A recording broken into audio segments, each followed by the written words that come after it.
The number one thing I would tell anybody, if you want to really upgrade your hiring process, is look at your interviews, and you need to be doing structured interviews of some sort. Like, you need to have some kind of consistency and some kind of rubric that you're using on job-related factors. And not everybody has that, and it's a really easy switch to make.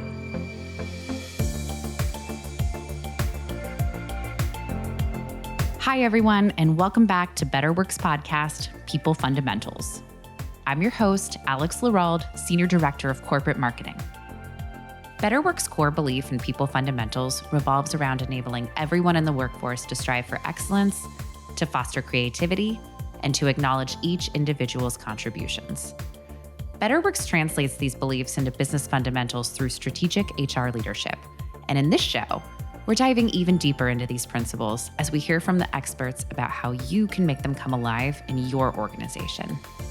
And in this episode, recorded live at HR Tech 2023, I had the pleasure of sitting down with Dr. Charles Handler. Charles and I discuss one of the most challenging aspects of employment, the hiring process. Charles is the CEO and founder of Rocket Hire, and he has a wealth of experience in assessments and hiring strategies. He believes that when it comes to hiring, the data is just as valuable as more subjective measurements. He challenges the notion that gut feelings alone can predict success. Through our conversation, Charles and I navigate the evolving landscape of hiring technology with a spotlight on the transformative role of AI. We cover the challenges and promises that AI brings to the hiring process, especially in high-volume scenarios where sifting through mountains of information and applications is the norm. When you think about biases that may creep up on an AI-assisted hiring process, where do you think bias is most likely to come from? The hiring manager or an AI tool? Charles takes on some common misconceptions in this line of thinking. Spoiler, that bias is probably a lot less likely to come from AI. But the hiring process is not just about assistance from the latest in HR tech. It's about finding the delicate balance between efficiency and the indispensable human touch. Charles shares insights on the critical role of structured interviews and the need to recognize and manage individual differences in the hiring landscape. So, get ready for an in-depth exploration of everything hiring. What constitutes having an objective quality signal in the hiring process? How Charles conceptualizes individuality and recruitment as the, quote, science of individual differences, and how the hospitality-first nature of New Orleanians has influenced Charles to appreciate individual differences in his work.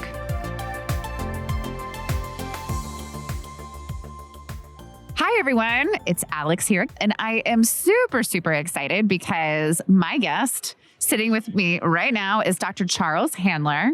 Hello. How you doing? Hi. We just met just a few minutes ago. We did, but we had an incredible conversation. Everything from Joan Jett to Paul Westerberg. I mean, lots of music. Lots of music. Could talk about that pretty much forever, right? I mean, I could, for sure. I always joke, if I do a career change, I want to be a journalist for Rolling Stone. That would be really fun. That would be really fun. I know.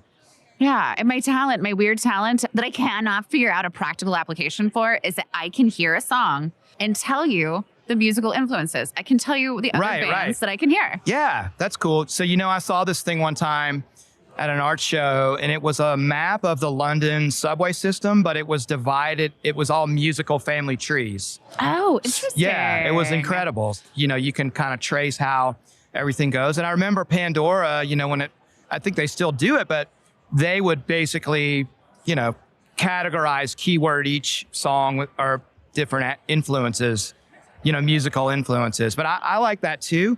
And I think that's what a good music journalist can do, is be like, I see this as an amalgamation, a melange, whatever, of this and this. Music is all about inspiration, right? Like, I wouldn't say nothing's truly new, but I think the best stuff, you're borrowing a little bit from everywhere and making it your own thing, right? For sure. I think that goes with anything. I agree. Anything.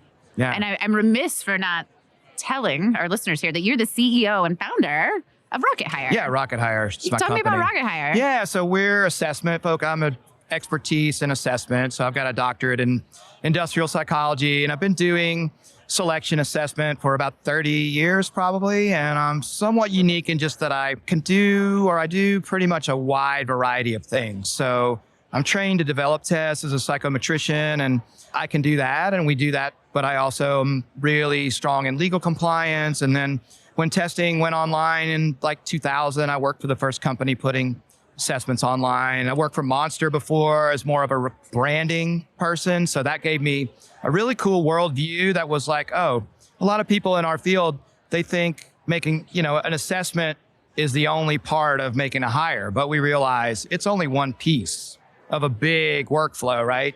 And so you can't just look at one piece, because what comes before it, what goes after it, it all has to work together. So we do a lot of advising for enterprise companies about assessment strategy and doing like validation and kind of the compliance work. I don't work for startups. Anything related to assessment, I got my fingers in it somehow. That's your world. Yeah. What's your controversial opinion when it comes to hiring? I don't know. Hiring's really hard. Really hard to predict who's going to be good at something. And, a lot of times, I was just having this conversation on another podcast I was on about, intelligence. There's a lot of literature and research in our field that says that the smartest person is always going to do better at any job. And I'm like, well, what if that smart person doesn't come to work? What if they're not motivated? What if they don't like the culture? I mean, it's got to be a very multifaceted view. But I think that my controversial thing, not controversial to me, but to a lot of people, is just because you think your gut tells you this is a good person to hire, you can't just go on that. Your gut is important. Your experience is important, but why not have some believable quality data to help support your decision making? And sometimes you might be like, well, I really like this person because, they love Joan Jett too. But the reality is, well, let's take a look at maybe, they're a complete slacker, their conscientiousness, their attention to detail is horrible. I could see that from this pattern across my questions and interviews and across my assessment results, right? So who doesn't want to make an informed decision? And that's really interesting too, because it's interesting for a variety of reasons, but we've been talking a lot and everybody's been talking a lot about DE&I, right? And how to get there and what you actually need to do and how you influence your frontline managers who are doing the hiring, because I do think people tend to gravitate toward people they have commonalities with, right? Yeah, of course. People who think like them, who maybe look like them, share their similar interests. Who could even hire someone who didn't like Joan Jett? It's comfortable to do that, exactly. Right? And if you're thinking about, well, you like yourself, hopefully, you love yourself. So why not somebody who's kind of like me? Yeah, exactly. And that's something that I think a lot of companies struggle to overcome. Is that part of the work that you're doing with clients right now? Are they focusing on that? Is that Well, I think it's about just objective. How do we get some objective signal into our process? It's especially important in high volume situations where you really don't get a lot of time to look at an applicant. Sometimes maybe never, right? So if you've got to sift through, whether it's algorithmically through an ATS or, hopefully not a recruiter with a giant stack of resumes, but it's just information overload. And sometimes we work for a lot of high volume hiring. There's tens of thousands of applicants. There's just no way that you can look at all those things. So you want to have something that is providing a quality signal. And so I think that piece of it is really important. And those quality signals should not have anything to do with your gender, your age, your ethnicity. And that's where some of the AI stuff can get a little dicey, right? Because even though there's not a person to see color, age, gender on a resume, if you've got a system that's algorithmically biased toward those things, maybe even not by anyone's fault directly, then you've got a byproduct, you've got a problem. Yeah, you're almost perpetuating the bias. Yeah. And it starts, I have a really cool graphic that I made where it's a funnel, right? And it's all these little different colored balls representing different unique characteristics of people. So the very first thing that can happen is just who sees job ads, right? So this is how does bias continue to impact you additively down the recruiting funnel or hiring funnel? I won't name names, whatever, people that serve up job ads. If they're doing that based on algorithms that are seeing these are the most common people in these jobs, people that are qualified, that don't look or, on paper or in person like people that have that job typically are excluded completely from even seeing the job ad. Wow. So right there, you're already you're stuffing your funnel with bias immediately. Then you have what we call recommendation engine. So let's say a tech system is serving you up applicants and you're like thumbs up, thumbs down, thumbs up, thumbs down, or even people who get hired, they get into who you see after that because they train that system. So again, there's an opportunity for you to have bias, like we were talking about, a like me thing is going to start excluding people algorithmically again. And actually, assessments get thrown under the bus a lot for being bias problems, or people don't want to use them because they're worried about the legal aspect. But actually, in our field, we've been really paying attention to that and looking at tools and their adverse impact, we call it, since the Civil Rights Act in 1964, since the Uniform Guidelines in 1978. So we've actually cared about it, I think, a lot longer than the bigger world. So the test isn't always the thing that's causing the problems. There's a lot. And then, of course, there's interviews, right? So the number one thing I would tell anybody, if you want to really upgrade your hiring process, is look at your interviews, and you need to be doing structured interviews of some sort. Like, you need to have some kind of consistency and some kind of rubric that you're using on job-related factors. And not everybody has that. And it's a really easy switch to make. It doesn't cost a lot to do that. Yeah. Oh, I mean, interviewing can be such a nightmare. Yeah. I've interviewed many times in my career, right? Me too, yeah. So you have all these experiences. And, I think about some of the interview processes I've had where I'm either hired or not hired in the end. And there is a lack of consistency for sure. A lot of times, even within the same company, or my favorite question is, who else have you talked to? Yeah. You mean you don't know? Yeah. You haven't discussed me at all? There's so many strange quirks. What do you think the most common problem is in interviewing that you see? Is it that lack of structure? Yeah. Oh, definitely. Yeah. It is. Yeah. And of course, when you're face to face with someone, all those bias, that's how the human brain works. Like, we're bombarded with information all the time. So from a cognitive processing standpoint, you've got to put things in buckets. You can't absorb everything. That being said, you can train yourself, to be able to really not do that. It's funny, when I've interviewed people, I sometimes feel the biases creeping into my brain, and I have to be like, no, that's not, you can't even think about that because that's not proper. So it's really hard. And you got to interview a lot of people. Sometimes you get fatigued. There's a thing in interviewing too, where a lot of times the first people and the last people you interview stick out more than the people in the middle, which is another reason why it's good to have a structured form you can go back to and compare people on the same scale, Yeah, so absolutely. It can be brutal. I mean, I've worked with clients who have, airline, they get 250,000 applications. They open up hiring once a year for flight attendants, and they've got people from an RPO reviewing these video interviews and scoring them. And it's like, how in the hell are you just doing that over and over? How are you really, like, you're probably just going to be asleep at the wheel, at some point. You're just going to get numb. So there's no easy answer. I mean, there's AI interviews, and those can work maybe, but Interesting. Yeah. A dispassionate, non-sentient robot asks you questions. Yeah. Yeah. I like that idea. And I saw something here. I don't even know the name of the company, but it was a very realistic avatar thing that was asking interview questions. So sure, that could work, but I don't know that every candidate's going to love something like that. Yeah, it does kind of neglect the idea that there's a two-way value exchange in an employment relationship. And I do think that we have to interview the company as employees 100%. as much as they interview us, right? And I hope that happens more now. If you think about it, we all get excited too about a job. I think sometimes we hear what we want to hear. We see what we want to see. It's a really cool brand. I fall into that all the time. Like, oh, this is a really cool brand. And I haven't interviewed with those, but I could understand that, like, you might just want to work for the brand and just not even be hearing the signals. And I think as an interviewer, you really have to communicate. I was just talking to a friend of mine here who took a job and he was a bad fit for the role, and he does what I do, and I was like, did you get the signal in the interview? And he's like, no, I didn't really get the signal because I didn't actually interview with the people that were going to be in my team.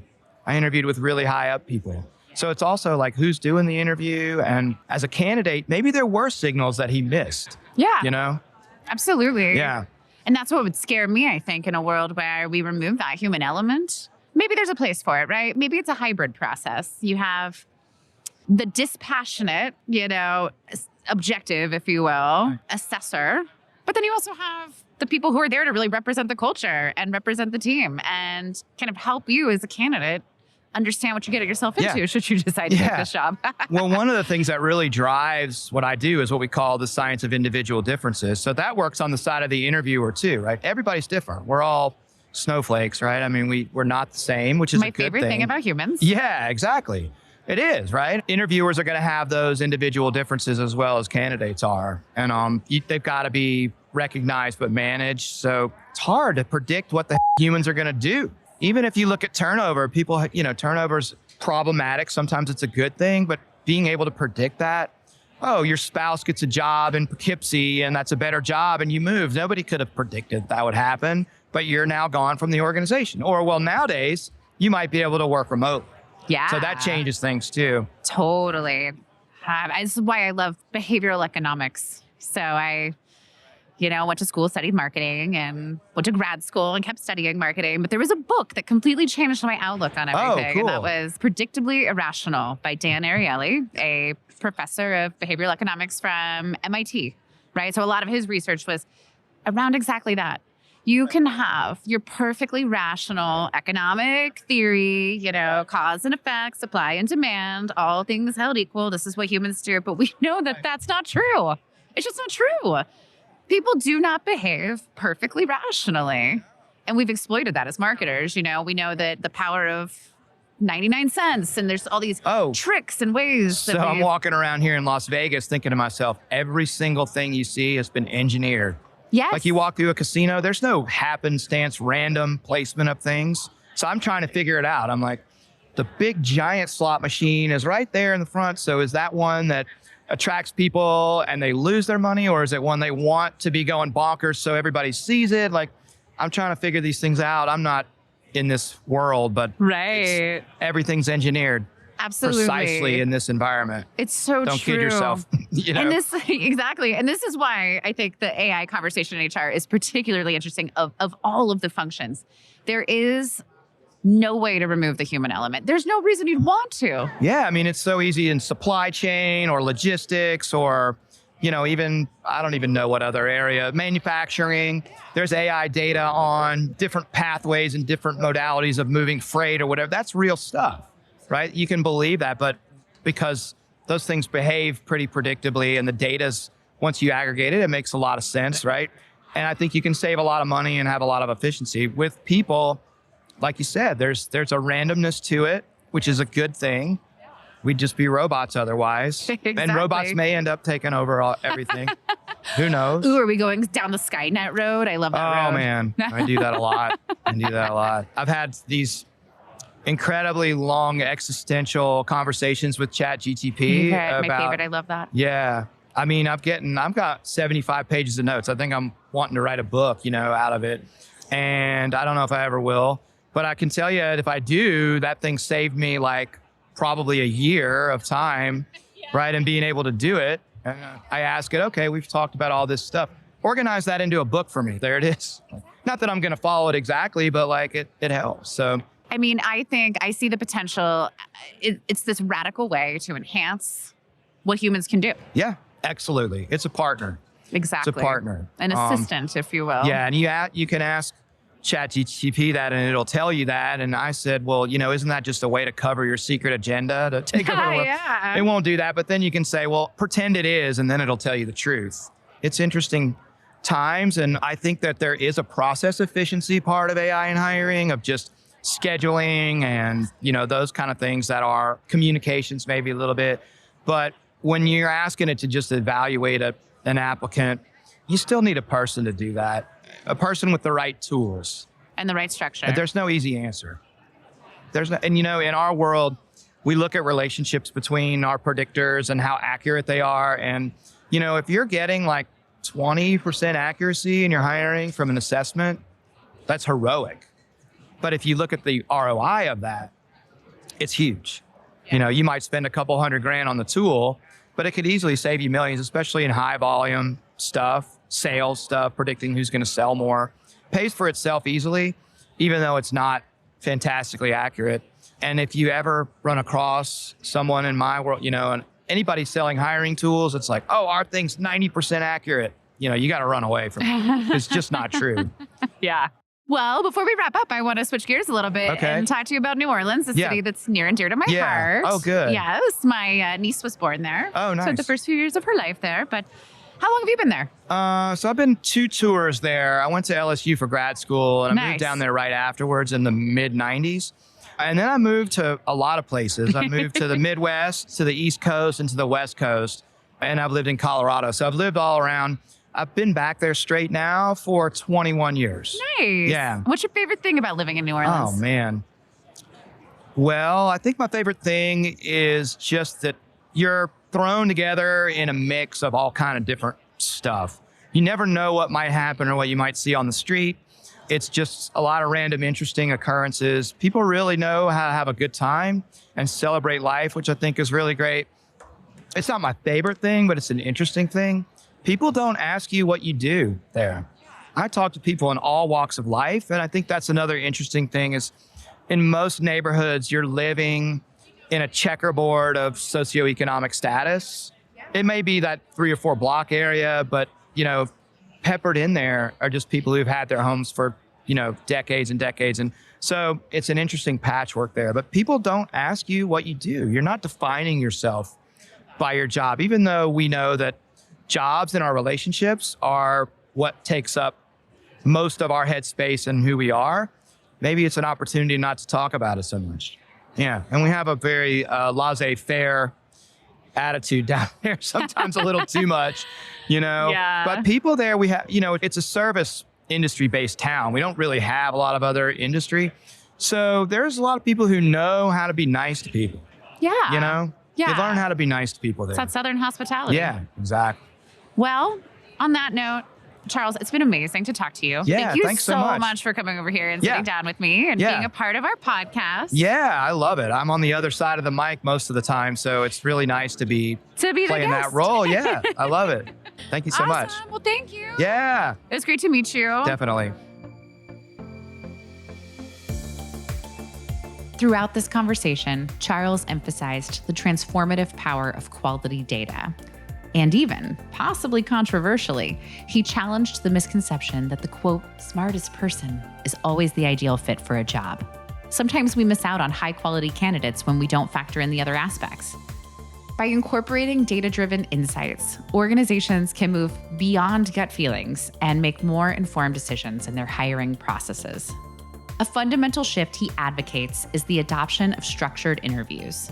The simplicity of implementing consistency and using a rubric for evaluating candidates based on job-related factors can wield remarkable influence over the hiring process. This small yet powerful adjustment can significantly enhance decision-making within organizations. And as usual, the transformative power of AI was critical to our discussion about the future of hiring. From the nuances of algorithmic biases to the potential efficiency gains, Charles highlighted the complexity involved in seamlessly integrating technology into the hiring process. So here's what you can do to apply these insights at your organization. First, implement structured interviews. Enhance consistency and fairness in your hiring process by adopting these types of interviews with candidates. Provide interviewers with ongoing training and support to ensure the effective implementation of structured interview techniques. Second, evaluate biases and where they are coming from. Take a critical look at biases in your current system. Addressing these can lead to a more inclusive and equitable hiring process. Regularly review and update your algorithms and criteria to minimize biases, promoting a diverse and inclusive workforce.